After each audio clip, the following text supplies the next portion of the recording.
The broadcast is now starting. All attendees are in listen-only mode. Bonjour à tous, bienvenue de nous rejoindre dans ce webinaire francophone. Je m'appelle Mathidia, je suis membre du comité de pilotage du groupe de coordination de la société civile sur le GFF. Nous allons démarrer dans quelques minutes, de temps de laisser à d'autres participants de rejoindre cet appel. Merci.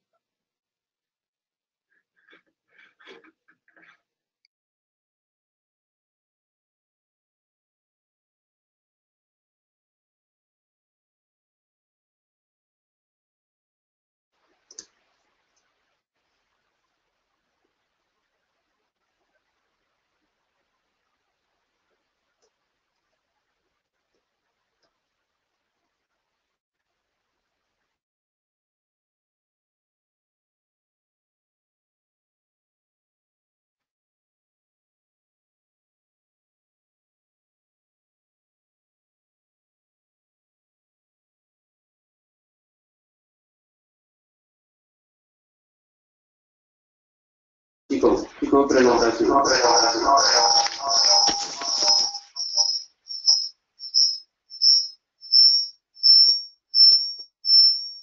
Quelqu'un.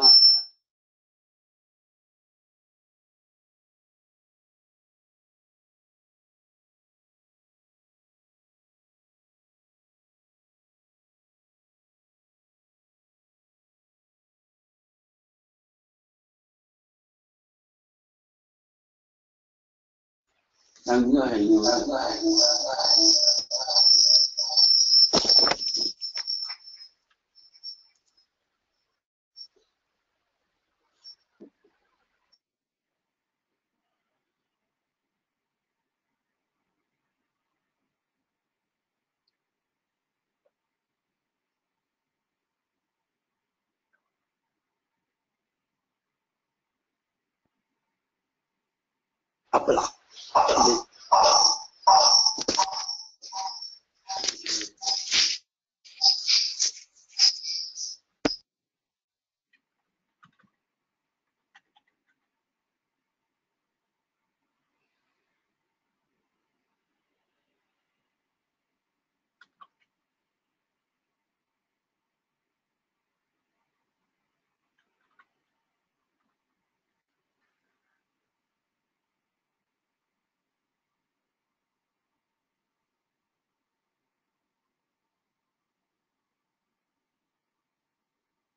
Non, mais man. Qu'est-ce que c'est? Il y a un petit.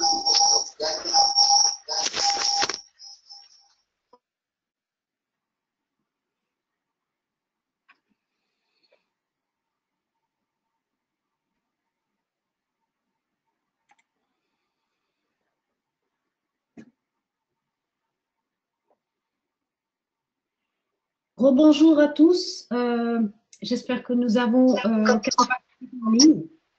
Nous avons quelques minutes de retard, mais je pense que nous allons commencer dès maintenant. Alors, encore une fois, bienvenue dans ce webinaire. Je m'appelle Mathidia, je suis membre du comité de pilotage du groupe de coordination de la société civile hébergé par le PMNCH, le Partenariat mondial pour la santé de la mère, de l'enfant et du nouveau-né. Nous allons présenter l'introduction au mécanisme de financement mondial, également appelé le Global Financing Facility. Et ce webinaire est présentement destiné aux pays qui ont nouvellement rejoint le GFF, mais ouvert également à tous.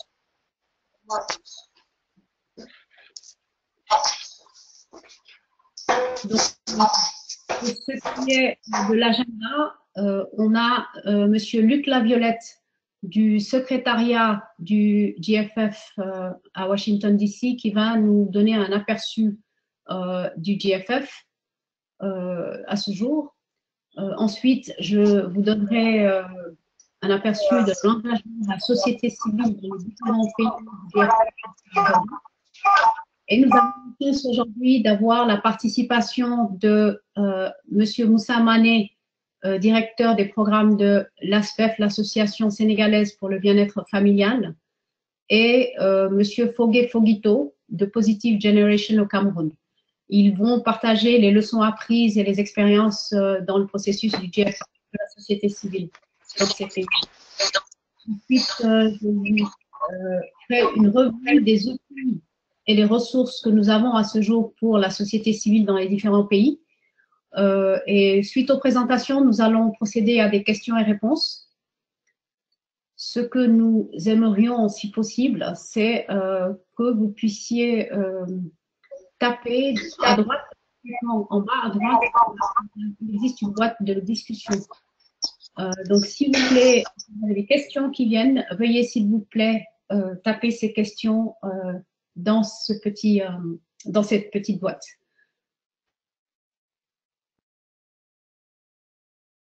Donc, voilà la boîte de discussion. Si vous la trouvez, elle est juste en bas de votre écran.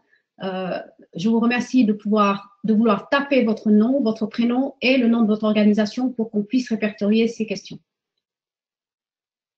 Donc, voilà. Je vais laisser la parole à Monsieur Luc Laviolette qui va vous donner un aperçu justement du mécanisme de financement mondial, autrement appelé GFF. Merci. Luc? Merci Mathie, est-ce que vous m'entendez bien? Parfaitement.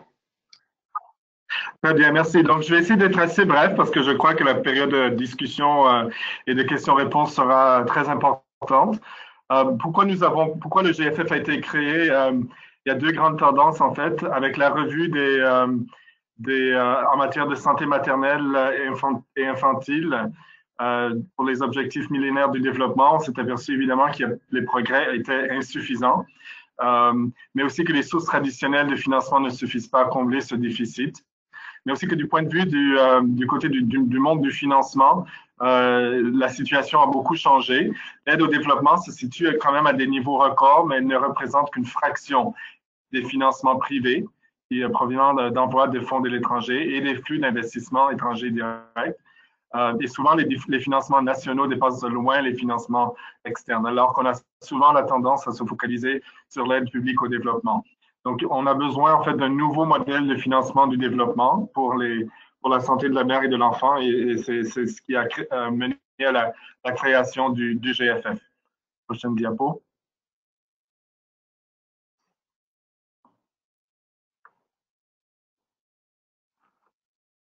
Voilà, donc quelques mots-clés qui résument en fait le GFF. C'est un partenariat global, donc voilà le global, l'aspect global du partenariat. Mais d'abord et avant tout, c'est le leadership, il s'appuie sur un leadership national. Donc c'est le gouvernement dans le lead, mais avec l'appui de ses partenaires, vraiment au niveau national.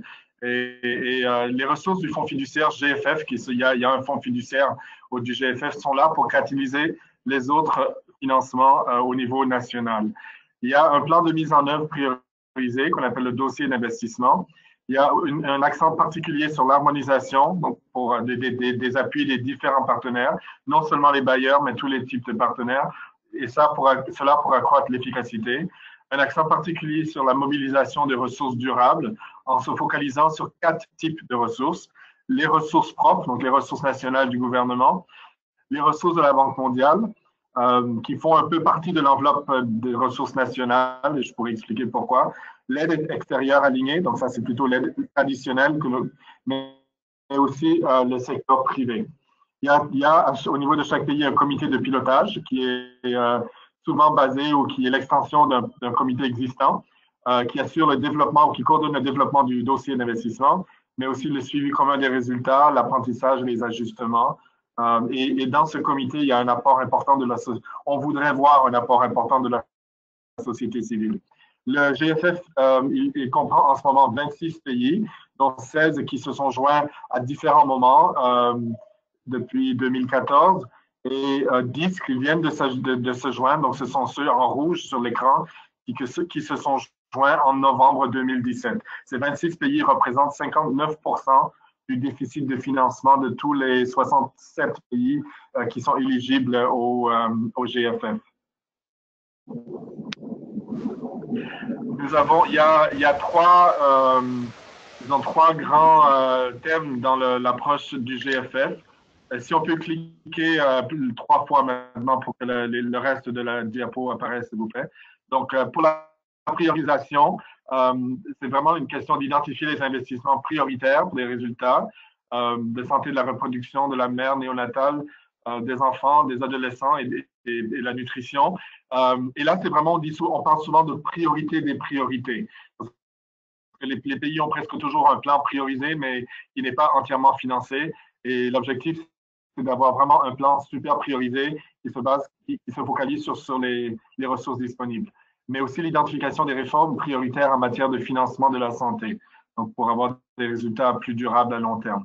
Il y a aussi un accent particulier sur la coordination pour obtenir davantage de résultats avec les ressources existantes et aussi accroître les financements à partir des 4 sources que j'ai déjà mentionnées. Et aussi un accent particulier sur l'apprentissage. Le renforcement des systèmes pour suivre les progrès réalisés, les systèmes de suivi et d'évaluation pour apprendre, mais aussi pour pouvoir prendre des mesures correctives.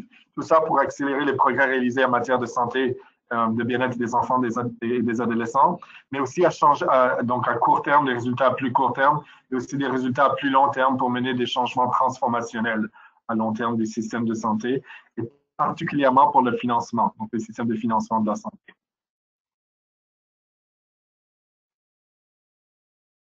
Quels résultats? Ce sont des résultats plus durables, de renforcement de systèmes, mais aussi de meilleurs rapports qualité-prix et d'augmentation du volume total du financement et des 4 sources que j'ai déjà mentionnées. Et tout cela en évitant l'appauvrissement en cas de maladie. Prochaine diapo.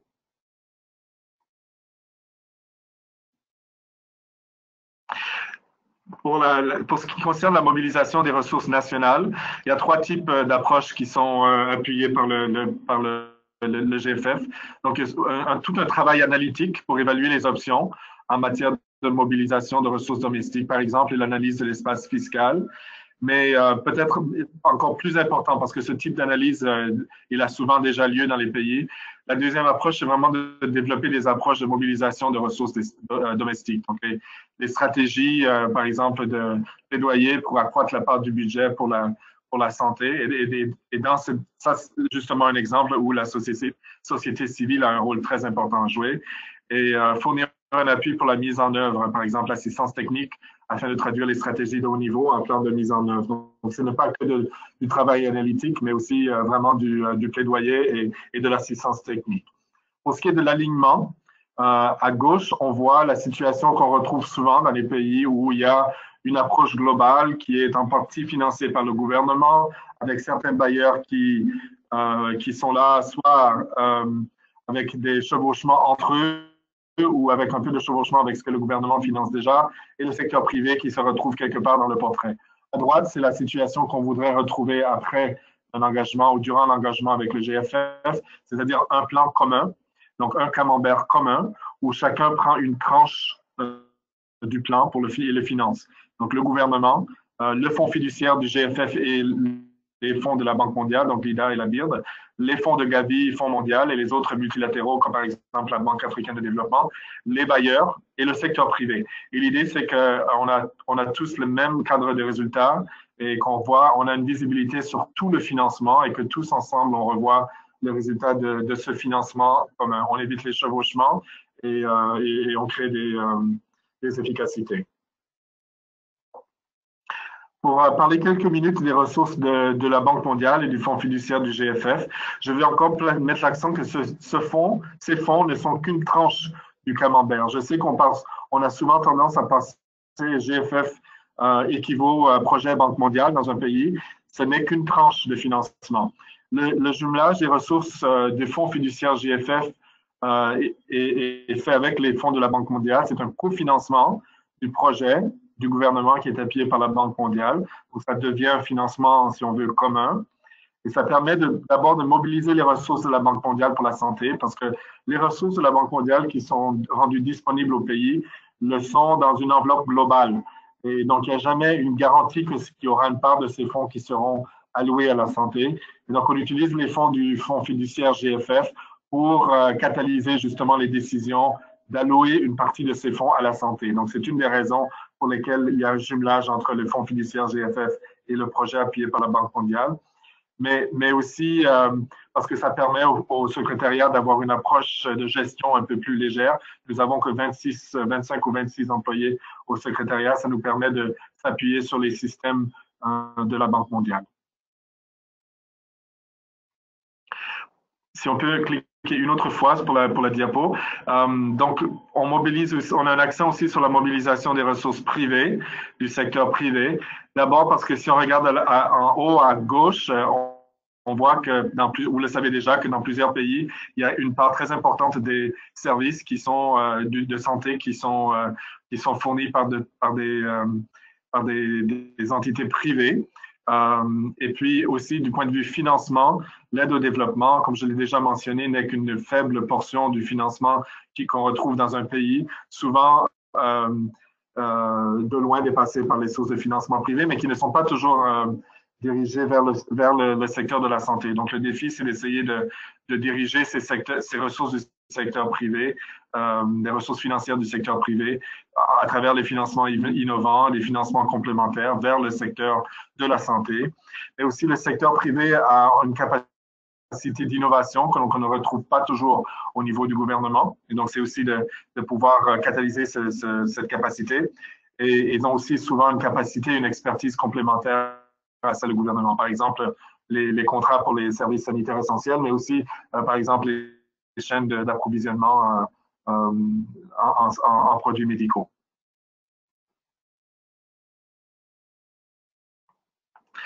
On a aussi un accent très particulier au GFF sur la question de l'efficacité. Et là, vraiment, c'est pour essayer d'éliminer ou de réduire 3 types d'inefficacité dans le système. Donc, agir à mauvais escient, c'est-à-dire d'appuyer les interventions où l'évidence n'est peut-être pas aussi forte qu'elle devrait l'être. Agir au mauvais endroit, donc c'est-à-dire soit avec des populations, de manquer par exemple les populations qui en ont le plus besoin, donc une question d'équité, ou dans des régions géographiques où il y a peut-être de manquer les régions géographiques qui en ont le plus besoin, et mal agir. Et là, c'est vraiment une question de gestion adéquate des ressources, autant de la passation de marché, la gestion financière, etc.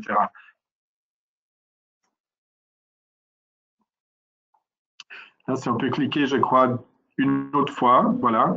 Là, cette diapo décrit le partenariat, donc la plateforme nationale, et je crois que là, il y a un intérêt particulier pour la société civile. Donc, elle est constituée, cette plateforme, du gouvernement. Donc, le gouvernement préside la plateforme.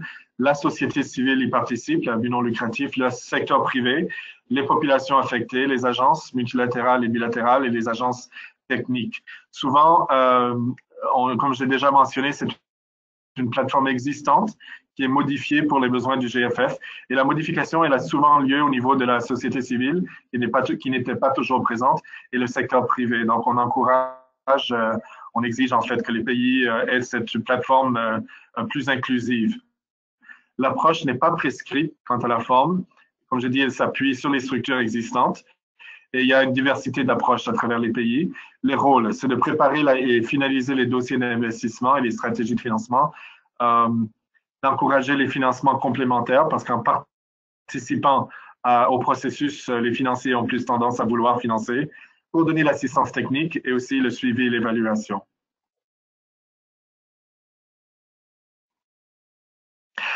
Quelles sont les étapes du processus dans un pays de façon générale, parce que les pays peuvent choisir évidemment les pays choisissent chacun leur propre processus, mais de façon, dans tous les pays, on retrouve des consultations avec les parties prenantes, la création du comité de pilotage ou de la plateforme, le comité de rédaction du dossier d'investissement, donc c'est un genre de sous-comité du comité de pilotage, les revues documentaires et d'études, donc on se base sur ce qui est déjà fait, mais on identifie les lacunes et on développe des analyses additionnelles aux besoins.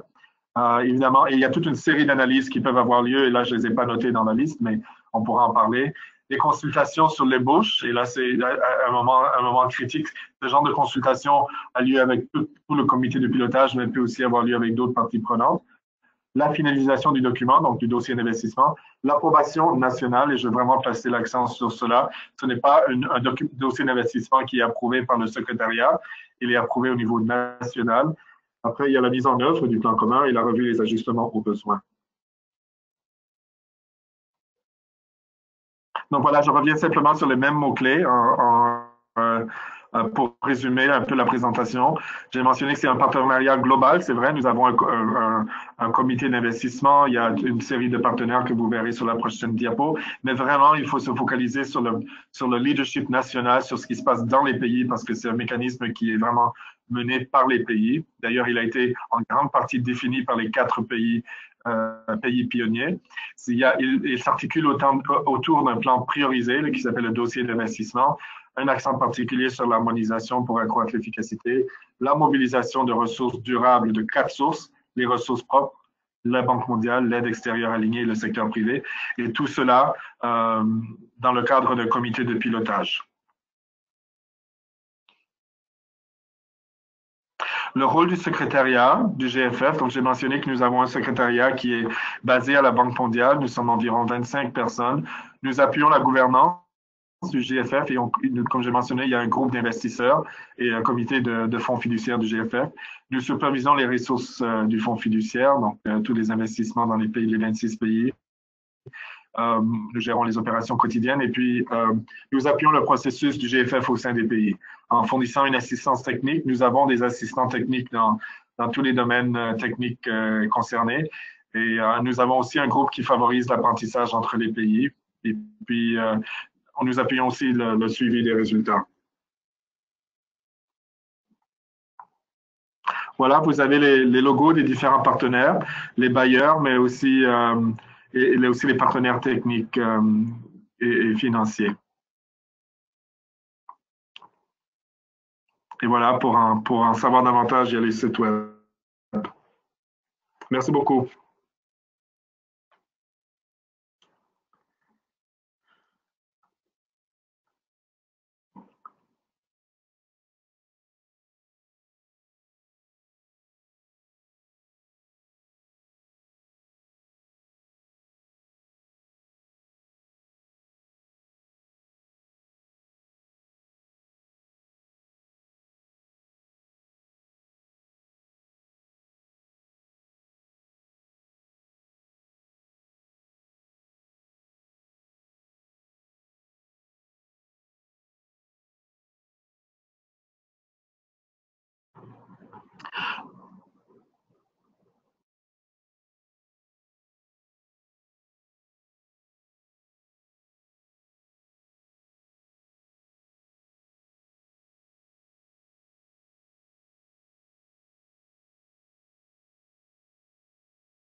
Matty, I believe you're on mute.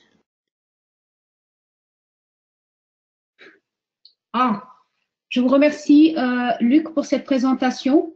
Ça fait 2 minutes que je parle, mais en fait, je n'étais pas connectée. Merci beaucoup pour la présentation, très, très intéressante, qui nous permet d'avoir un aperçu général du mécanisme de financement mondial. Je vais à présent présenter laisser parler Moussa, pardon, qui va nous présenter l'engagement de la société civile dans le processus du GFF au Sénégal. Avant tout, j'aimerais juste dire que cet engagement a été assez varié dans les différents pays. Il a été lent au début parce que les différentes coalitions engagées dans la santé de la mère, de l'enfant et également dans la nutrition, dans le WASH, étaient pas tout à fait au courant des différents processus au niveau national, pas seulement au Sénégal, mais dans les autres pays où le GFF était présenté. Donc, il a fallu un petit peu de temps pour que les coalitions se regroupent, plusieurs réunions de coordination à différents niveaux, national, sous-national, pour que justement ces coalitions se coordonnent, comprennent ce que signifiait le GFF, comprennent le dossier d'investissement que Luc vient de présenter et voient dans quelle mesure le rôle de la société civile pouvait être une valeur ajoutée à la réalisation des objectifs du GFF sur le plan national. Donc Moussa va nous présenter ce cheminement-là dans le cadre du Sénégal. Moussa? Merci Mathilde. Bonjour à tout le monde. C'est un plaisir de vous présenter l'expérience du Sénégal dans le cadre du GFF pour dire que c'est une expérience allant un long cheminement. Et par rapport à ce cheminement, ce qu'il faut retenir, la société civile, diapo s'il vous plaît Mathilde. Voilà. Donc, c'est pour retenir que le Sénégal, la société civile sénégalaise a été précocement impliquée dans le cadre du GFF, particulièrement lors de la première réunion d'orientation du Sénégal. Quand le Sénégal a été retenu comme pays devant bénéficier du GFF, il y a eu une réunion à Nairobi en 2015 et la société civile et le gouvernement ont été en même temps orientés sur le GFF. Et depuis lors, toutes les étapes, la société civile a été impliquée précocement. Et par rapport à notre expérience, comme on dit, la société civile, elle est plurielle et elle est diverse. Et au Sénégal, premier diapo s'il vous plaît. Et au Sénégal, ce qu'il faut retenir, slide s'il vous plaît, le slide précédent. Et ce qu'il faut retenir au Sénégal, il y a eu beaucoup d'efforts. Depuis 2015 à nos jours, il y a eu plus de 15 réunions. Des réunions entre la société civile et l'État, des réunions entre la société civile, mais aussi des réunions au niveau international. Et par rapport à ça, ce que nous avions fait, nous avions identifié quels sont les OSC qui interviennent dans le cadre de la SRMANIA, de la santé de la reproduction, de la mère, de l'enfant et du nouveau-né. Et nous nous sommes organisés sur propre financement avec l'appui de Save the Children pour organiser un atelier de restitution. C'était la première étape, restituer avec des collègues de la société civile pour partager quelle est cette nouvelle approche, ce nouveau mécanisme de financement, ce que nous avions fait. Et après, nous avons mis en place un petit groupe préparatoire de la société civile, un comité préparatoire dans le cadre de JFF. Et ce comité préparatoire nous a permis de poser les jalons. Et notre implication, notre intervention a été à plusieurs niveaux. La société civile sénégalaise a eu à intervenir au niveau international par sa participation au groupe de coordination de la société civile au niveau mondial, mais aussi au niveau du comité de pilotage de la société civile dans le cadre du JFF. Et nous avons participé à toutes les réunions au niveau international, régional. Au niveau national, notre participation, notre séance a été réelle parce que tous les documents qui ont été élaborés, le dossier d'investissement, la stratégie de financement, la société civile a été impliquée. Nous avons été partie prenante de ces qui. Donc, nous avons eu à organiser, à participer au moins à 5 ateliers avec l'État pour l'élaboration de ces dossiers. Et au sein de la société civile, le groupe préparatoire a mené des réunions de coordination, des réunions régulières. Et nous avons organisé des ateliers pour identifier notre contribution dans le cadre de GFF, ce que nous avons fait et que nous avons structuré dans les documents. Donc là aussi, c'est par rapport à la participation de la société civile. L'autre point aussi, si nous en venons de manière concrète, ce que nous avions fait, nous avons eu des avancées.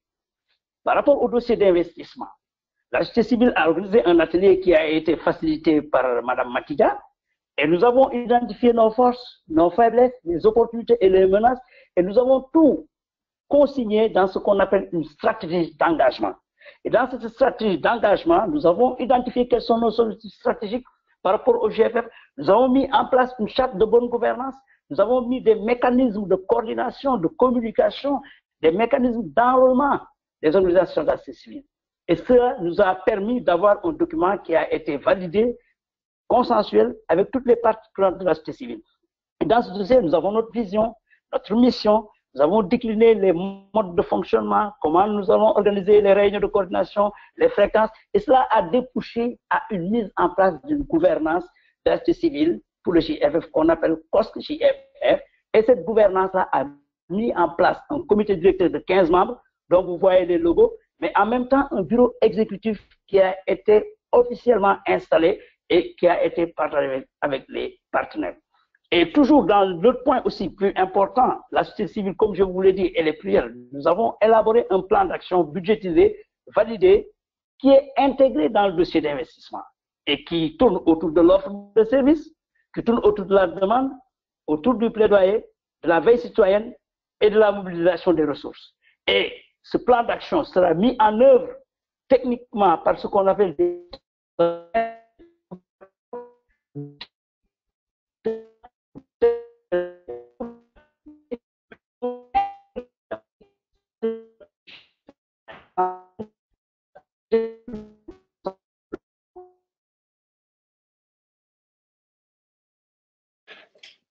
Je pense que nous avons perdu Moussa dû à des problèmes de connexion.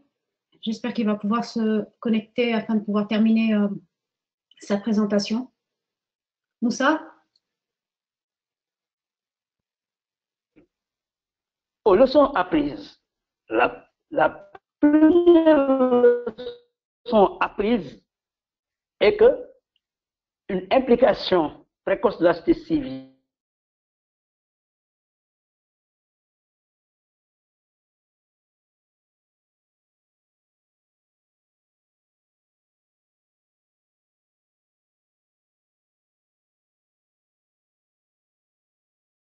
FF. Elle est une valeur ajoutée parce qu'elle permet de régler le problème de l'équité, d'offrir des services dans des zones reculées, dans des zones où il n'y a pas de structure de santé. Elle est une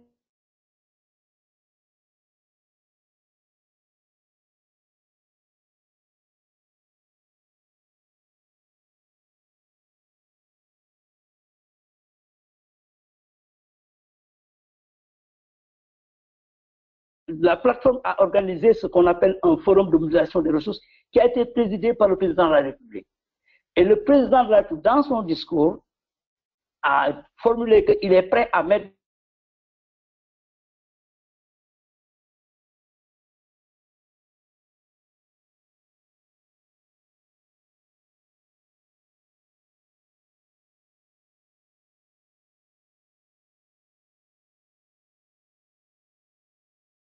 mais aussi interpeller la société civile sur ses engagements. Et là, nous avons joué ce rôle de veille dans le cadre de JFF.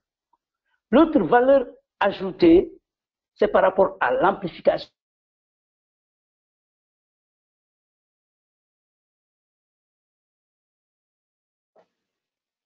Moussa, nous avons des problèmes pour t'entendre. Je ne sais pas si c'est la connexion. Moussa? De faire entendre leur voix, et nous avons ce rôle de contrôle citoyen, ce rôle d'amplification de la voix des populations. Mais aussi, notre expert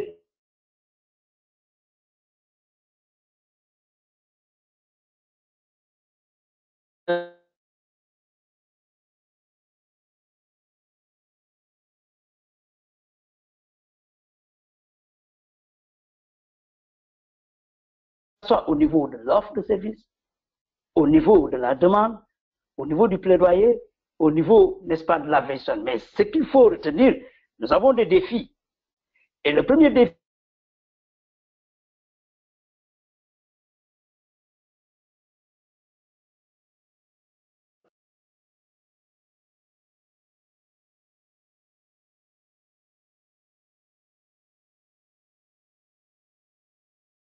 aussi, c'est la mobilisation des ressources, parce que la société civile développe des innovations, et pour aller au fin fond du pays, pour toucher les populations pauvres, il faut des infrastructures.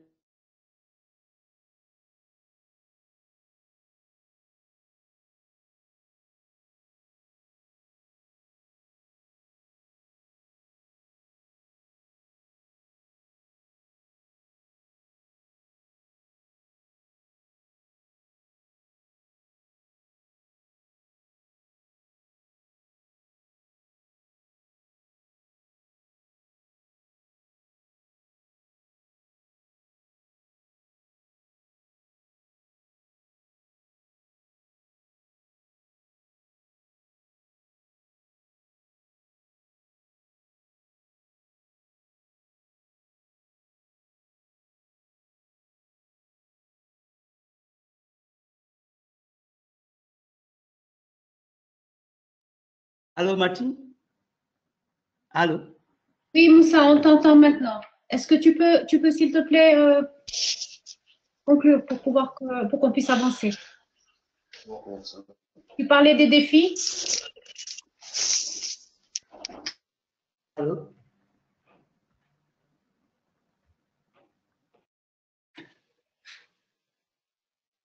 Moussa?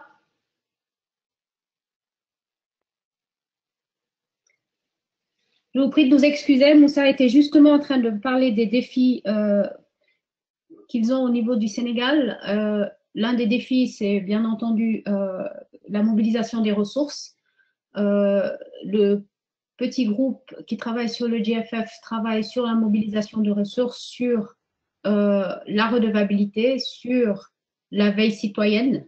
Les différents comités qui existent au sein de ce groupe travaillent chacun sur ces thématiques-là. Et nous allons essayer de revoir Moussa avant la fin de la présentation pour qu'il puisse finaliser.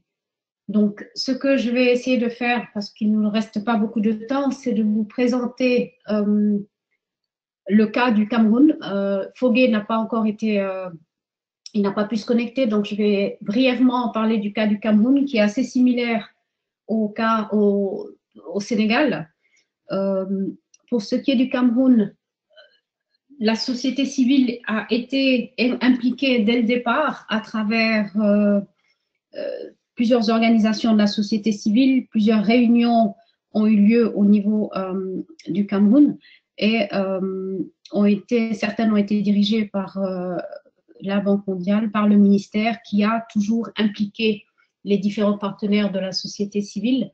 Donc, en octobre dernier, on a pu organiser un atelier de 3 jours avec les différents membres de la société civile et c'était vraiment plusieurs secteurs, éducation, recherche, santé, mère-enfant, protection. Donc, c'était plusieurs partenaires qui ont pu analyser le dossier d'investissement camerounais qui a été présenté par le ministère et qui a pu, comme dans le processus du Sénégal, analyser les forces, les faiblesses de la société civile et voir dans quelle mesure la société civile pouvait apporter une valeur ajoutée et également contribuer à ces différents objectifs qui étaient listés par le gouvernement en fonction des priorités du gouvernement et également des priorités régionales. Donc, comme le disait Moussa, le gouvernement ne peut pas aller dans certaines régions et donc c'est là que la société civile couvre justement ces besoins-là où le gouvernement ne peut pas. Et le processus au Cameroun continue, les discussions continuent, les prochaines étapes, c'est vraiment de travailler sur les outils, les indicateurs qui existent et de voir dans quelle mesure la société civile peut travailler sur le suivi budgétaire, sur le plaidoyer, sur la mobilisation des ressources domestiques. Donc voilà ce qui est pour le Cameroun. Les autres pays, l'engagement est assez varié. On ne va pas parler de l'expérience dans les différents pays aujourd'hui parce que le temps ne le permet pas, mais vous pouvez toujours poser des questions si vous avez un pays particulier qui vous intéresse et ce sera un plaisir de vous répondre. Ce que j'aimerais faire rapidement, c'est maintenant vous présenter les différents outils que nous avons, les ressources que nous avons pour la société civile. Ce sont des ressources qui sont générales, mais Moussa en a parlé tout à l'heure, la stratégie d'engagement de la société civile. C'est une stratégie qui a été développée l'année passée sous le leadership du groupe de coordination de la société civile, qui est logé au PMNCH. Et cette stratégie-là est en ligne, disponible sur le site de la Banque mondiale, disponible également sur le site du PMNCH et sous le site de plusieurs partenaires. Nous vous donnerons les liens de ces documents-là à la fin de la présentation. Alors, cette stratégie d'engagement a fait suite à un plan de mise en œuvre qui a été finalisé et approuvé par le groupe des investisseurs du GFF à la dernière réunion du groupe des investisseurs en novembre dernier. Et nous avons un addenda dans cette stratégie pour la participation et l'implication des jeunes, que nous savons crucial pour réaliser les objectifs du GFF. Et ce que nous aimerions, ce sur quoi j'aimerais insister, c'est la note d'orientation sur les plateformes multipartites qui figure dans le plan d'affaires du GFF. Et cette note d'orientation permet justement de voir dans quelle mesure ces plateformes fonctionnent. Luc en a parlé tout à l'heure, mais c'est une note d'orientation qui n'est pas seulement valable pour le gouvernement, mais également pour les partenaires de la société civile. Alors, le guide de la société civile sur ce GFF, je vais en parler un peu plus tard. Donc voilà, en gros, la stratégie, l'objectif de la stratégie, c'est une implication et un engagement de la société civile dans ce processus, du niveau sous-national au niveau national et au niveau mondial. Et Moussa l'a dit tout à l'heure, la société civile s'organise et se réunit à ces différents niveaux afin que l'ensemble de ses compétences et de son expertise puissent contribuer à la détermination et à la réalisation des buts et objectifs communs, y compris ceux définis par le GFF et les pays, la stratégie mondiale pour la santé des femmes, des enfants, des adolescents, ainsi que les objectifs de développement durable. Donc, cette stratégie d'engagement est basée sur 3 objectifs. Nous avons les plateformes pays dont on a parlé. Elles doivent être inclusives et comprennent plusieurs partenaires techniques et financiers, mais également la société civile, qui construisent ce dossier d'investissement en collaboration avec le gouvernement. Les coalitions d'OSC, d'organisations de la société civile au niveau national et global, on aimerait qu'elles se renforcent pour pouvoir améliorer l'alignement et la capacité de cette société civile et de faire en sorte que la communication et l'assistance technique soient disponibles à tous. La redevabilité sur le GFF est un élément très important et c'est une approche de la stratégie qui se veut forte, renforcée par le soutien du rôle de la société civile dans cette redevabilité et d'une transparence et un espace accru dans le processus du GFF. Cette approche-là, ce qu'on veut dans cette approche, c'est que les organisations de la société civile contribuent à des résultats tangibles. Elles ne sont pas là que pour la veille citoyenne. Elle a décrit plusieurs rôles et plusieurs fonctions qui sont le plaidoyer, le suivi et la redevabilité, et de parler pour les populations vulnérables, les populations reculées, la mise en œuvre de ce plan de la stratégie d'engagement et du dossier d'investissement. La société civile est également active dans la recherche et dans l'analyse des données, ainsi que dans l'assistance technique.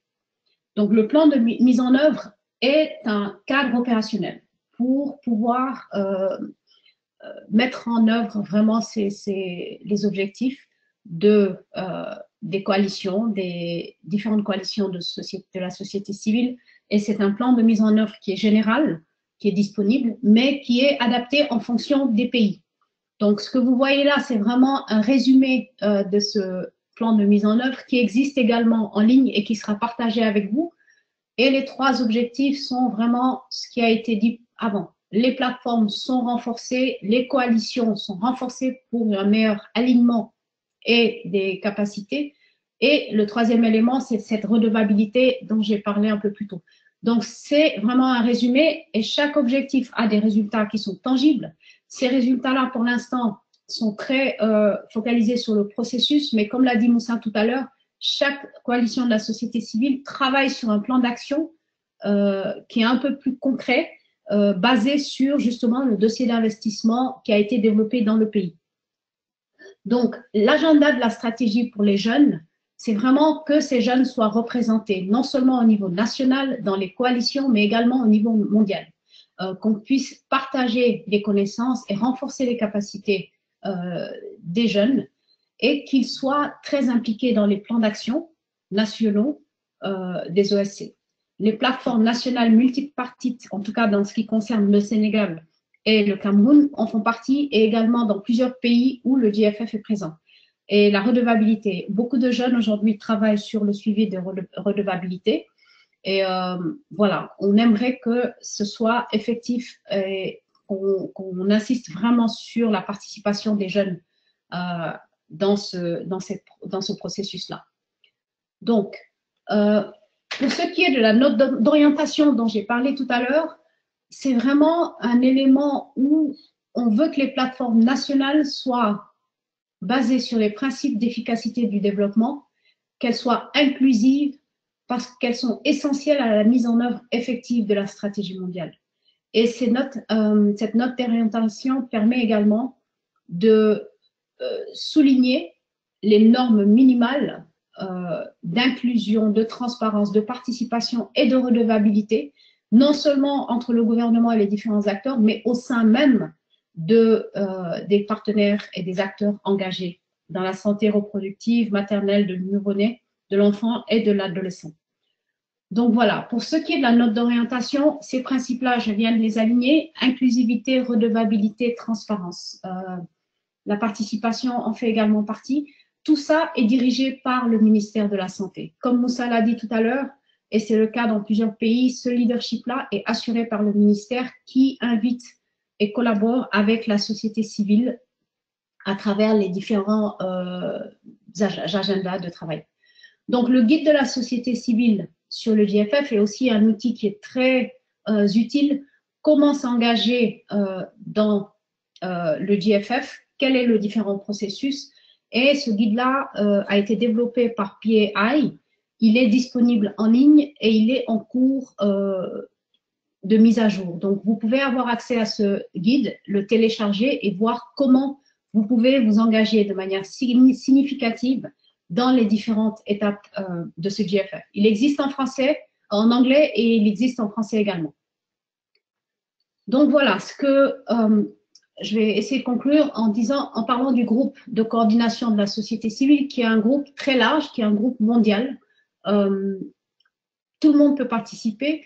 Et donc, c'est un groupe qui travaille essentiellement sur l'alignement des ressources, l'alignement des actions pour garantir un engagement significatif de la société civile, non seulement sur le plan international, mais également sur le plan national. On essaye de travailler, d'appuyer les OSC qui travaillent dans les pays du GFF, de se coordonner, de communiquer entre elles et de pouvoir collaborer pour que toute l'étendue des compétences et de l'expertise des différentes OSC puisse être utilisée pour soutenir les objectifs et les cibles mutuelles tels que définis par le mouvement Chaque femme, chaque enfant, GFF et les différents plans nationaux.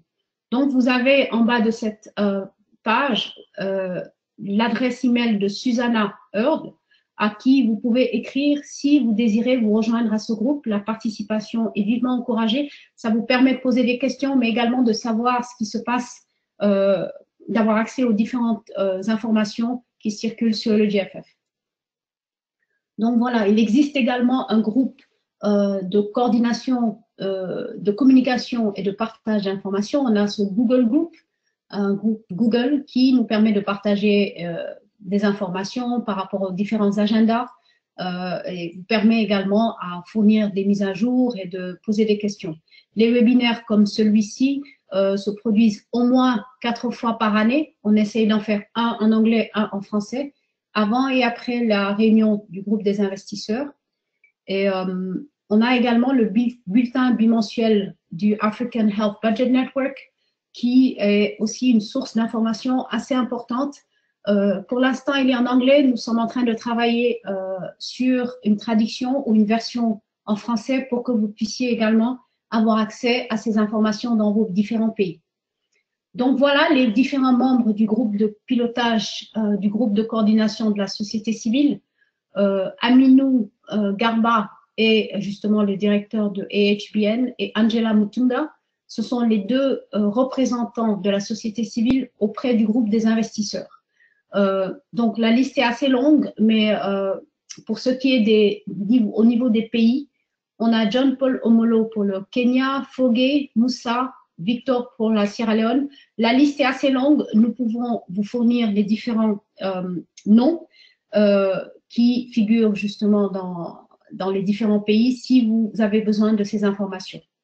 Donc, ce qu'on a également développé, c'est une cartographie des différents OSC, des différentes OSC partenaires. Ça, c'est une image par rapport au Cameroun. On a les différents acteurs qui travaillent qui sont engagés dans le GFF. On a la liste des éléments et des événements qui se sont passés dans le pays. Et nous vous invitons vraiment à revoir ce mapping afin de pouvoir le compléter ou nous fournir des informations qui pourraient être assez importantes. Et ce que vous voyez en bas à droite, c'est l'engagement de la coalition des OSC. Le Cameroun est un exemple assez illustratif des différentes initiatives de santé mondiale, telles que la couverture sanitaire universelle, Gavi, les différentes plateformes telles que le Fonds mondial et le GFF, qui collaborent tous dans le but d'avoir des objectifs communs et un alignement commun, dont Luc a parlé tout à l'heure. Donc voilà, je pense que nous avons très peu de temps pour les questions. Ce que nous allons essayer de faire, c'est laisser le temps aux participants de poser des questions. Si vous en avez quelques-unes, vous pouvez en profiter. Sinon, vous pouvez toujours nous envoyer des questions auxquelles nous ferons le plaisir de vous répondre ces prochaines semaines. Ce webinaire a été enregistré et vous sera partagé également. Donc, si vous avez des questions, allez-y. On va laisser quelques minutes pour répondre.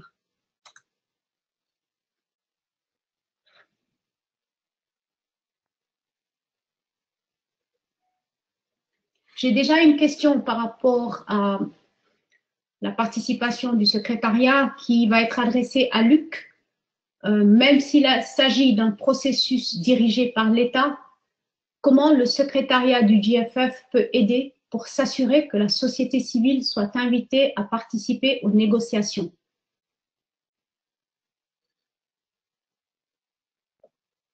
D'accord, donc je vais répondre à cette question. Il y a deux façons, sur les deux façons que nous travaillons pour encourager la participation, encourager les États en fait à inviter les organisations de la société civile. D'abord, c'est en avisant sur la composition de la plateforme. Nous conseillons fortement au gouvernement de s'assurer qu'il y ait une bonne représentation au niveau même de la plateforme. Mais nous avons aussi une des leçons que nous tirons des 16 premiers pays, c'est que ceux qui ont développé une feuille de route très claire pour le développement du dossier d'investissement ont beaucoup mieux réussi en fait. Et donc, en faisant cette feuille de route, c'est un processus auquel le secrétariat participe. D'ailleurs, nous avons maintenant dans les 10 nouveaux pays, tous les nouveaux pays, nous avons fait une mission qu'on appelle mission d'introduction du GFF. Donc, on explique un peu ce concept de feuille de route pour le dossier d'investissement. Et là, ce que ça permet de faire, c'est d'identifier des points de contact pour les différentes consultations et donc que tout le monde soit au courant de ces points de contact. Nous avons aussi nous avons dans les 10 nouveaux pays, mais aussi de façon rétroactive dans les 16 pays initiaux, nous mettons en place ce qu'on appelle un agent de liaison qui sera un point de contact basé au ministère, mais pour assister tous les différents partenaires, y inclut les organisations de la société civile pour expliquer le processus, etc. Et c'est aussi un genre de conseiller, si on veut, au gouvernement. Donc, ce sera une autre façon d'aviser ou d'encourager le gouvernement à inclure la société civile.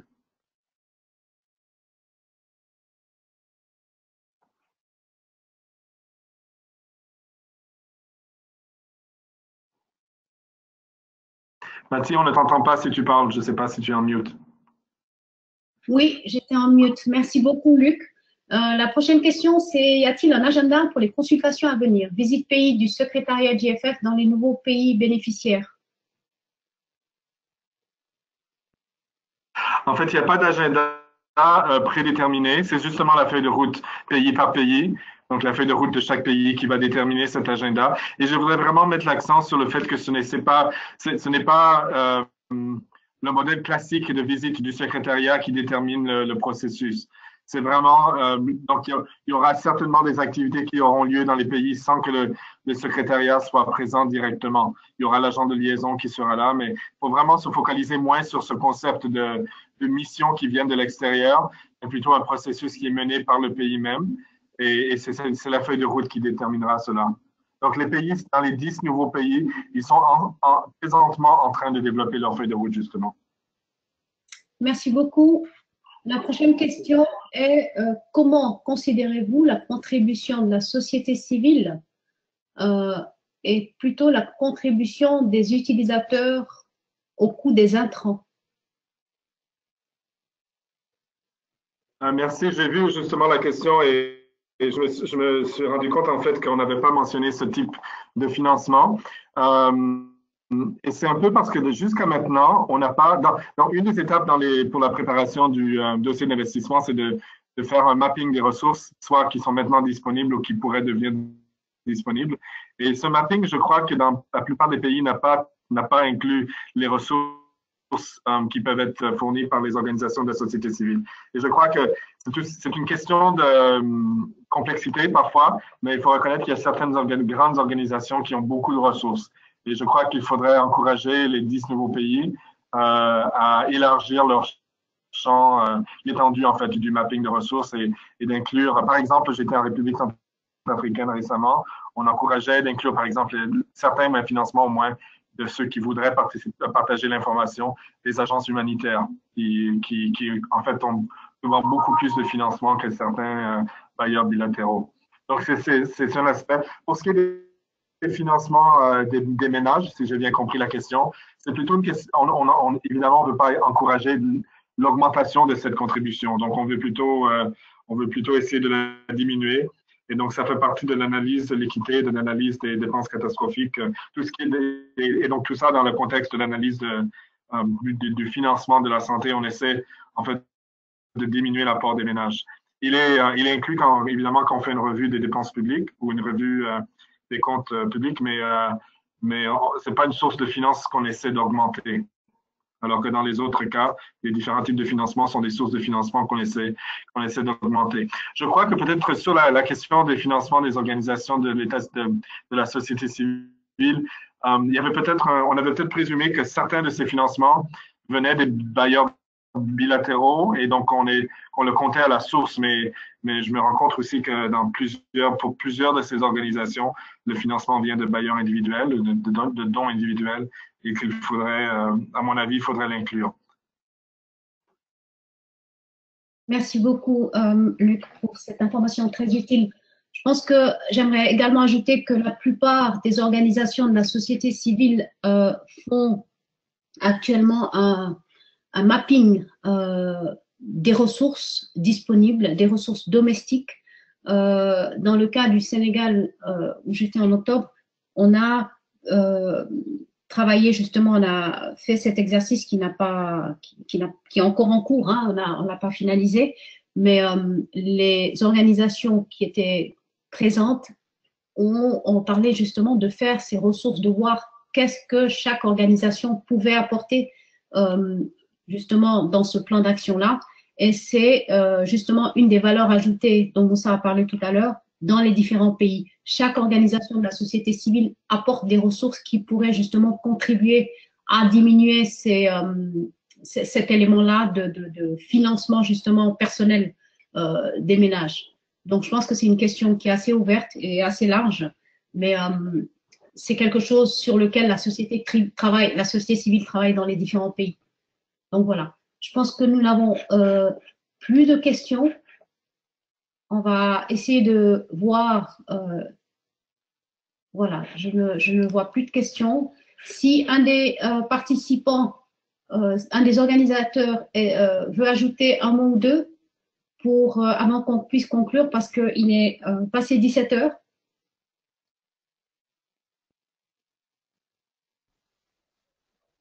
Non. Mati, je peux placer quelques mots? Oui, bien sûr, Moussa, s'il te plaît. Vraiment, merci. C'est pour nos excuses concernant cette introduction. C'est pour dire que la société civile est engagée et c'est une valeur ajoutée. C'est pour que porte le plaidoyer au niveau du secrétariat qu'on puisse s'assurer que toutes les organisations de la société civile sont bien partie prenante des processus. Et le point aussi, c'est de faire le plaidoyer pour la mobilisation des ressources pour qu'on puisse réduire les décès évitables. Il faut nécessairement que la société civile puisse apporter son exercice en ayant assez de moyens techniques, humains, logistiques, pour vraiment apporter une bonne contribution. Merci beaucoup. Merci beaucoup, Moussa. En tout cas, je vous remercie tous pour votre participation. Sachez qu'un webinaire suivra la semaine prochaine suite à la réunion du groupe des investisseurs. Entre-temps, le groupe de coordination de la société civile travaille sur différents outils. Nous sommes en train de créer différents groupes de travail sur la redevabilité, sur la mobilisation des ressources. Il existe également un groupe de travail focalisé sur la participation des jeunes et de voir dans quelle mesure nous pouvons appuyer les différentes coalitions dans les différents pays. Donc, je vous engage vivement à vous inscrire au groupe de coordination, à cet email-là, au groupe Google, pour que vous puissiez participer à ce groupe et également recevoir toutes les informations qui sont à jour. Nous n'avons pour l'instant pas de calendrier sur les différentes consultations, les prochaines qui vont venir, mais toute information pertinente vous sera partagée en temps opportun. Encore merci à tous et bonne fin de journée.